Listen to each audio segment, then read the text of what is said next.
Então, boa noite a todos. Vamos dar início a mais uma atividade, na nossa casa espírita. Mais um domingo onde nós estamos dando sequência, aos estudos relacionados ao livro Mereça Ser Feliz. Trabalhando então hoje o capítulo 15, que está relacionado a um título bastante interessante, que é sobre as carências. É um capítulo um pouco mais extenso e vai trazer, nós vamos ver, considerações bastante profundas relacionadas a essa questão que nos acompanha desde há muito tempo, onde a esmagadora maioria de nós temos esse aspecto, na nossa existência, de nos sentirmos carentes ou de termos, essas carências de toda a ordem. Nós vamos ver no capítulo que os desdobramentos, as implicações, as consequências relacionadas a essas carências são inúmeras, e a gente precisa então entender um pouquinho do que acontece com a gente. O autor espiritual começa definindo, dentro do entendimento, do estudo, o que seriam essas carências e quais esses reflexos.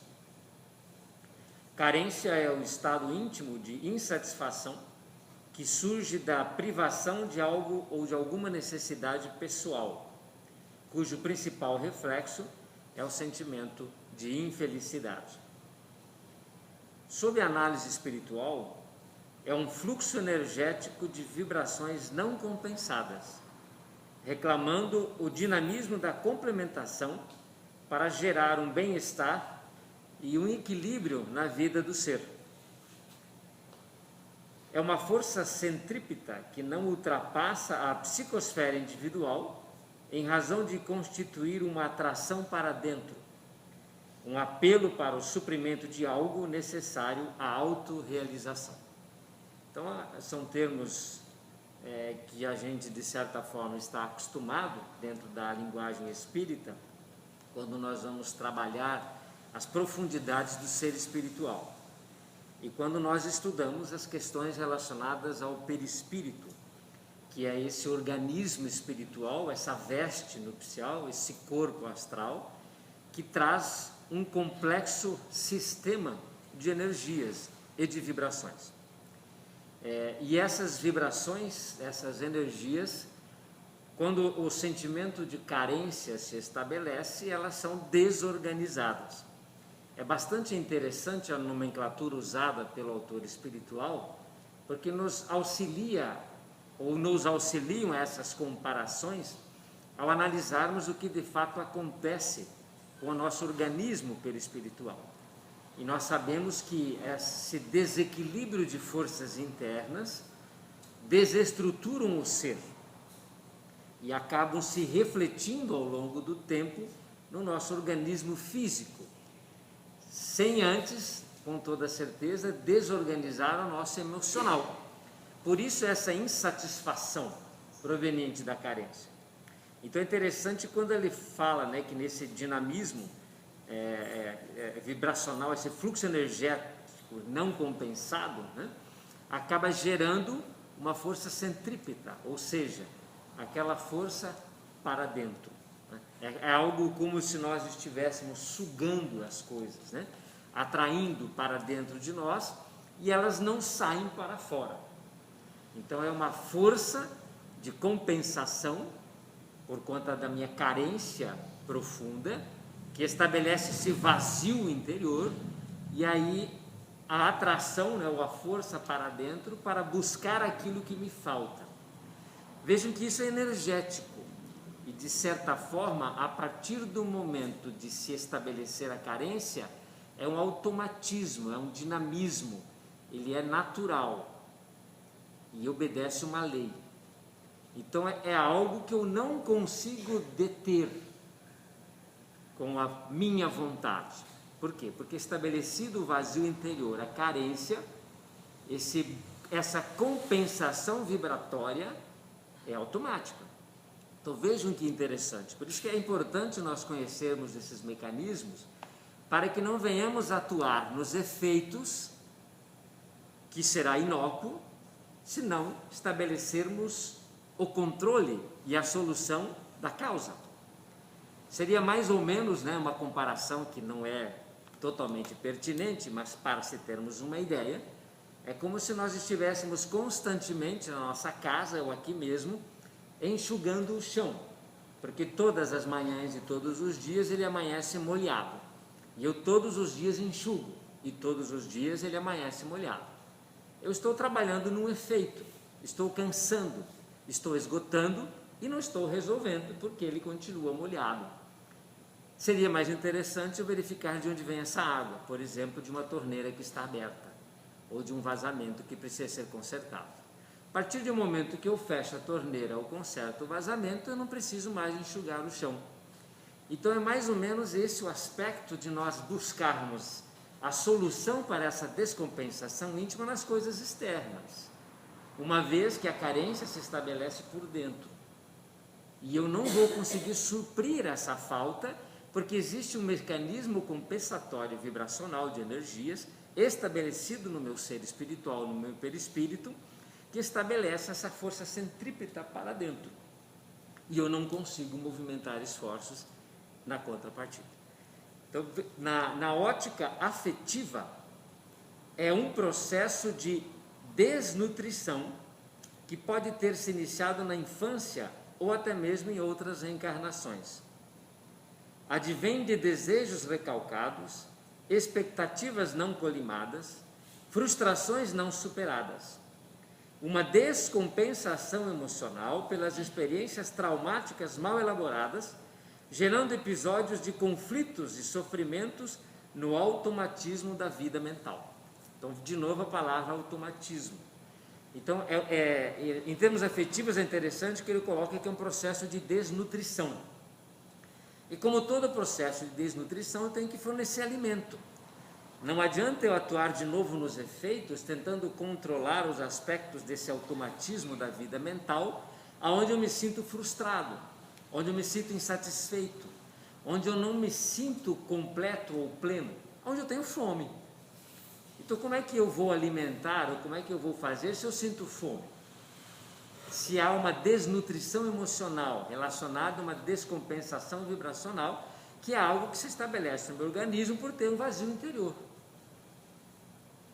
Então, se eu continuar buscando atuar nos efeitos ou nos sintomas, brigando comigo mesmo nesse automatismo mental, nessas questões que foram recalcadas, principalmente naqueles episódios que eu vou buscar compensar esse vazio interior pelas coisas de fora, pelo ter, pelo reconhecimento social, ou ser amado, como nós veremos aqui em outras palavras. Então é interessante eu perceber como esse mecanismo funciona, qual a sua verdadeira causa, para que eu possa trabalhar nessa nutrição, para que eu busque os alimentos corretos, emocionalmente falando, para me suprir dessa falta de alimento. É algo que vem no impulso interior, não é algo que vai ser consertado de fora para dentro. A maior carência humana é de afeto e carinho, sem os quais ninguém se sente humanizado. E não se sentir humano significa permitir a influência dos reflexos primitivos que assulam a ganância e a crueldade proveniente do instinto de conservação exacerbado. No estágio espiritual da Terra, a carência do afeto, quase sem exceções, está subordinada aos ditames da lei de retorno. Então é interessante observar essa questão do instinto de conservação.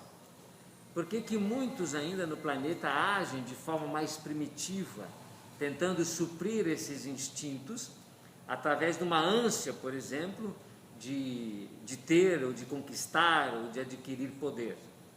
É algo que cria uma fraqueza interior, esse vazio pelo qual estamos conversando e estudando, e aí ilusão ou uma falta de percepção da realidade verdadeira do espírito em imaginar que isso possa ser compensado de alguma forma se eu agir, sabotando ou dominando as coisas exteriores.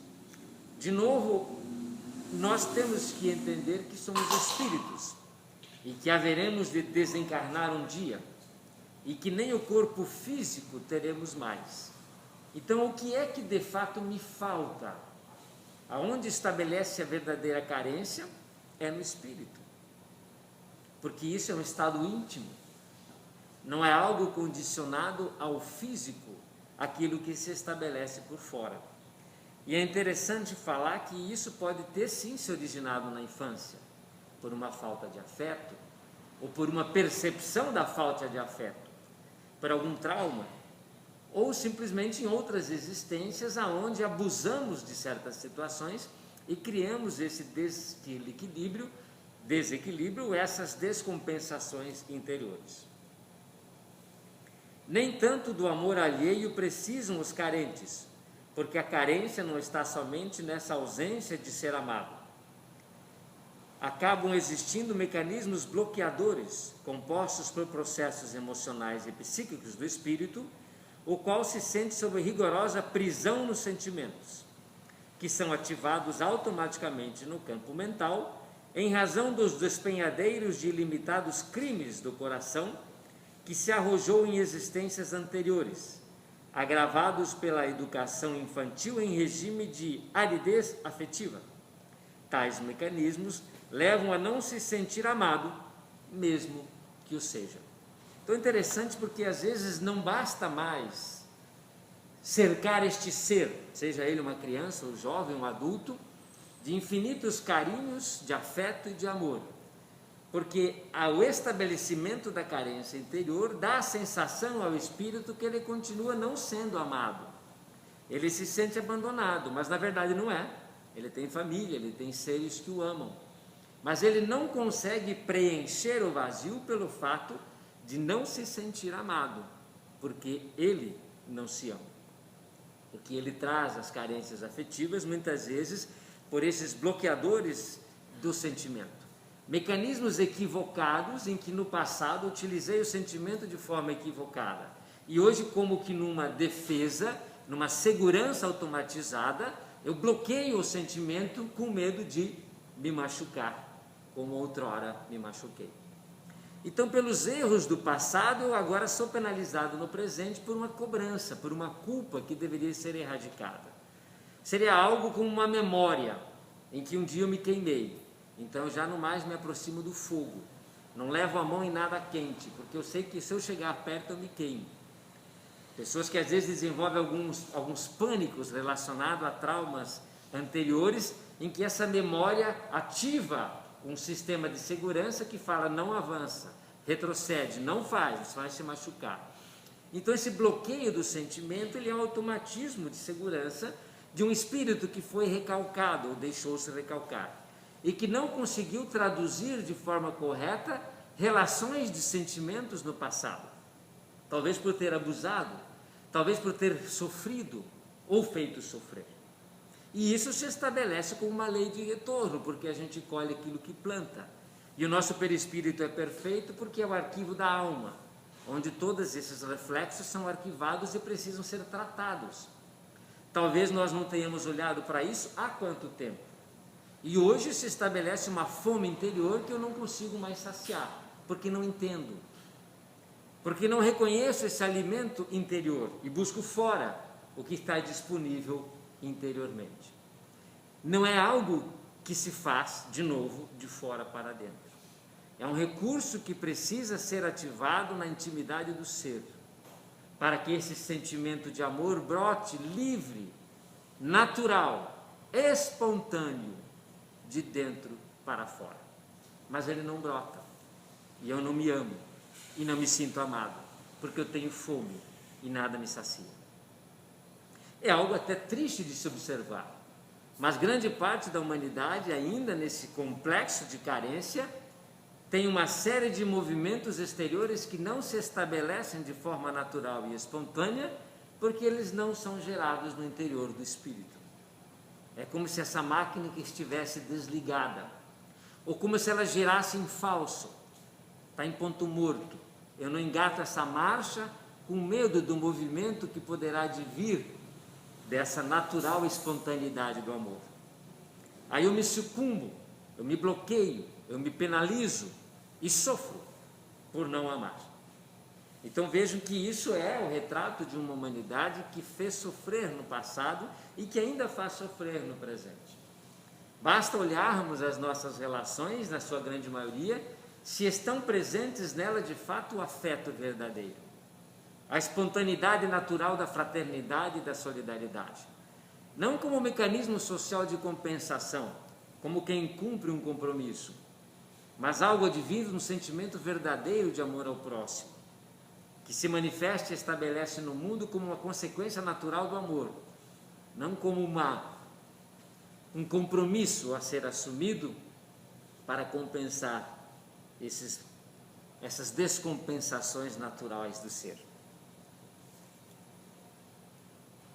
Esse é um aspecto, e é bem importante depois nós revermos isso e estudarmos talvez ainda com mais afinco, né? Porque é uma linguagem não muito simples de nós entendermos, e aí sim há que se ter esse conhecimento dessa natureza espiritual do ser.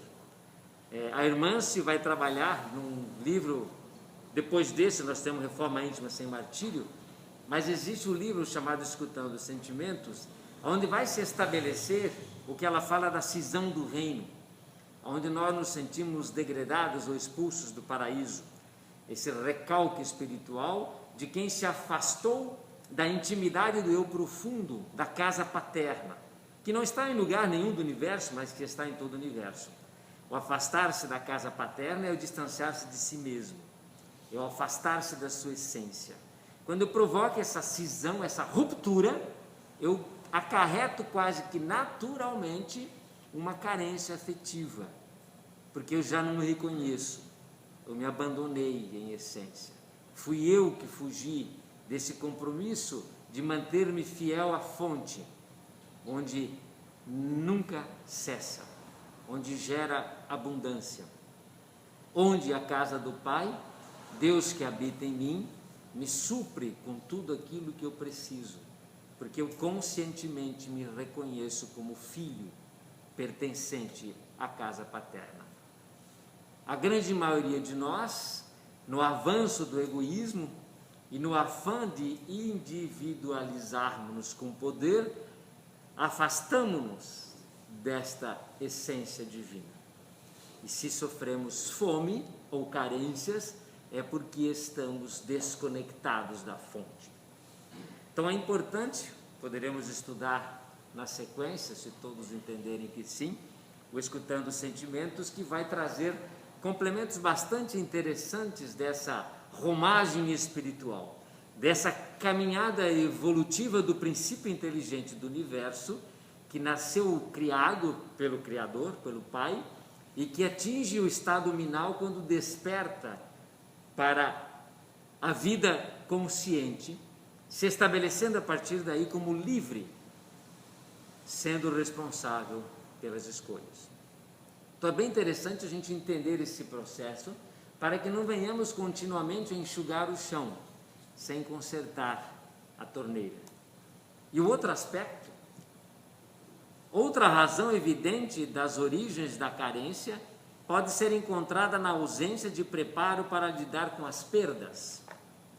Na terra, não se prepara a criança para lidar com perdas. A educação é quase toda destinada a fazer campeões sociais, vitoriosos em tudo. Pais frustrados tentam se realizar no sucesso de seus filhos, exigindo deles o que não conquistaram, tentando consertar erros e fracassos através da criação de um super-herói dentro de casa. Sob pressão e coação do sucesso, muitos espíritos de psiquismo frágil, que aspiram a outros ideais, sucumbem em comportamentos desajustados, no vício ou no desequilíbrio dos costumes, como forma de encontrar alguma gratificação e prazer, já que as suas habilidades inatas, naturais, aquelas que trazem como espírito imortal, são desconhecidas e são desconsideradas pelo seu grupo educativo. Crianças muito mimadas ou compensadas excessivamente para cumprirem os seus deveres, querem tudo o que desejarem na vida adulta, inclusive o afeto alheio, e para isso mascaram-se de mil modos no jogo das aparências, como se estivessem em uma disputa da qual jamais admitem sair perdedores. Então vejam que aí é um processo que vai se ampliando de forma social, onde a gente acaba prejudicando a educação dos filhos, como em muitos casos também nós somos prejudicados. Porque quem é que vai nos preparar para fracassos? Nós somos todo o tempo sendo formados para ter êxito, para ter sucesso, para sermos felizes. E aí desconsideramos alguns aspectos do ser que são aqueles nos quais nos trariam a infelicidade, a tristeza, a desilusão, o fracasso. E não são essas questões naturais da existência? Acaso não devemos nos sentir fracassados, se de fato somos? Quem nos preparou para isso? Quem nos preparou para a tristeza? De que forma fomos testados nas nossas forças para enfrentarmos as dificuldades? Não temos no mundo um imediatismo que, surgir da doença, busca-se o remédio imediatamente? Claro, tem que se buscar, mas nós não queremos fugir dos problemas. Não gostaríamos de ter uma varinha mágica que afastássemos com a mão todas as dificuldades da vida? Um on-off onde desligamos a tristeza e ligamos a alegria? E não é isso que buscamos muitas vezes, em alguns vícios, no imediatismo da existência?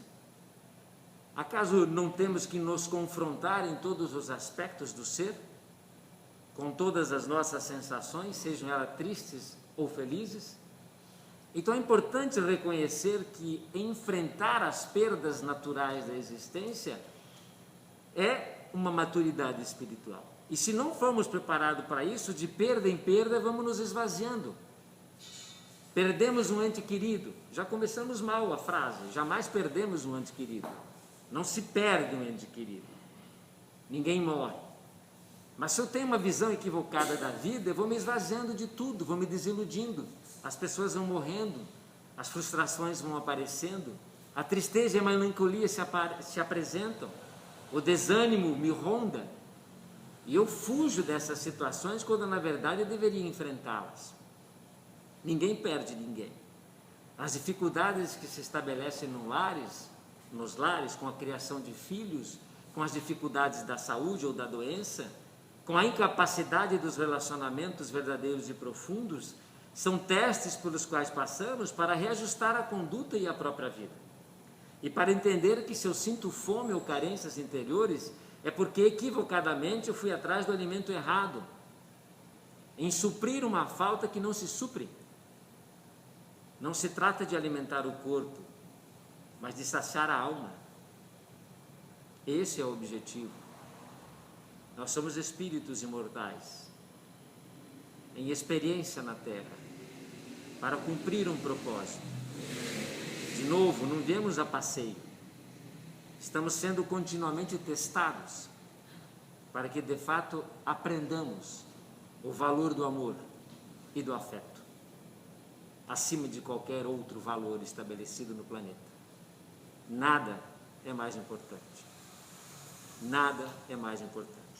Então, se hoje sofremos é porque abandonamos esses princípios e valores e equivocadamente buscamos compensar a vida, mas a vida não barganha.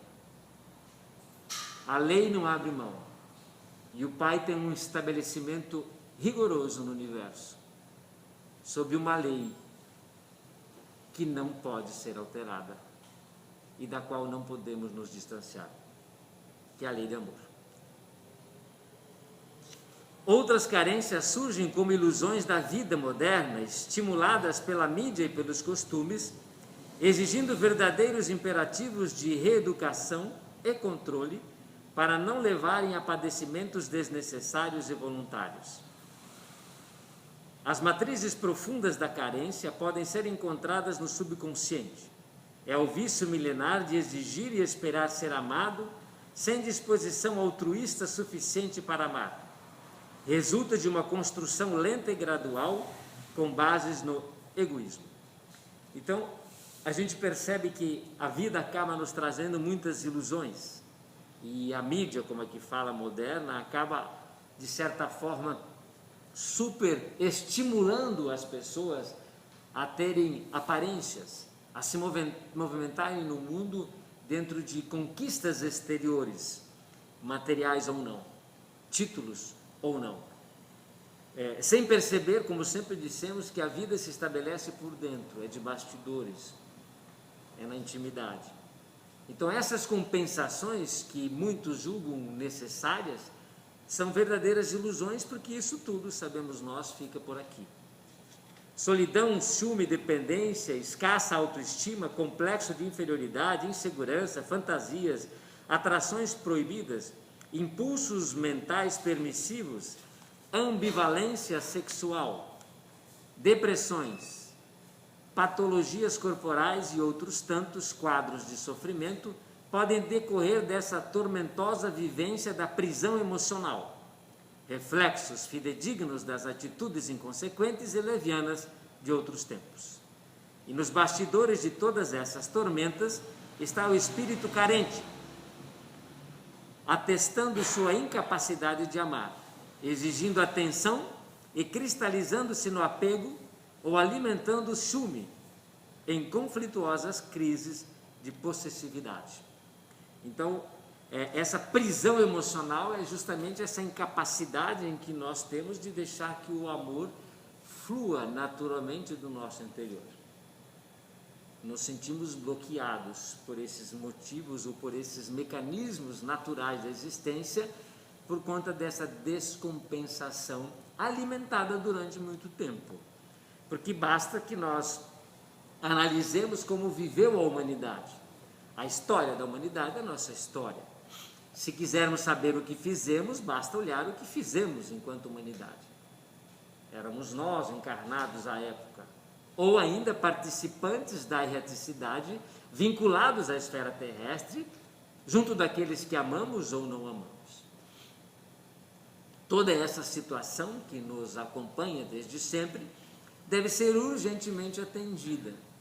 Por isso, quando o Evangelho se estabelece como luz na nossa existência e o Mestre não deixou outra mensagem no planeta que não fosse a lei do amor, devemos, pelo menos, desconfiar de por que o Rei dos Reis, o Sol dos Sols, porque esse Espírito extraordinário veio até nós e nos ensinou, através do exemplo, uma única coisa, apenas uma, desdobradas em lições das mais variadas. Jesus não fez outra coisa no planeta que não fosse amar, ensinar como devemos nos tratar uns aos outros, através do amor. Foi a única lição, não teve uma segunda. A maior de todas as leis, diz eles, que resume toda a lei e todo o profeta. Então nós temos que reativar em nós essa capacidade de nutrição interior, indo à fonte que jamais cessa, a nossa essência espiritual profunda, filhos de Deus, criados à sua imagem e semelhança.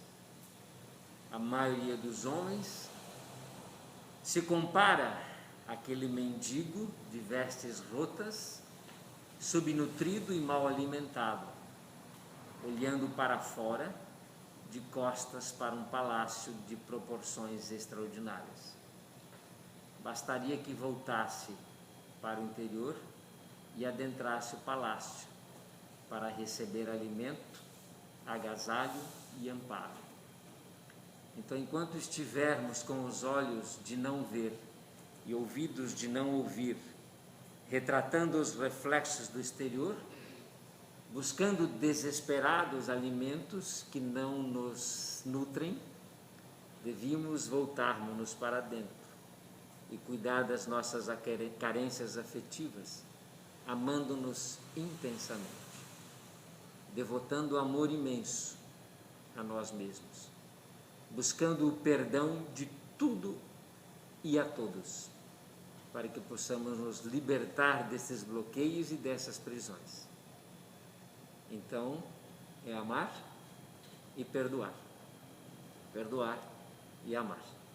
Então, que possamos estudar um pouco mais durante a semana, para que concluamos o capítulo 15 na semana que vem, aonde essas carências possam ser identificadas, atendidas, dentro desse compromisso que temos que ter conosco e nos amar, para aprender também a amar o próximo. Que assim seja.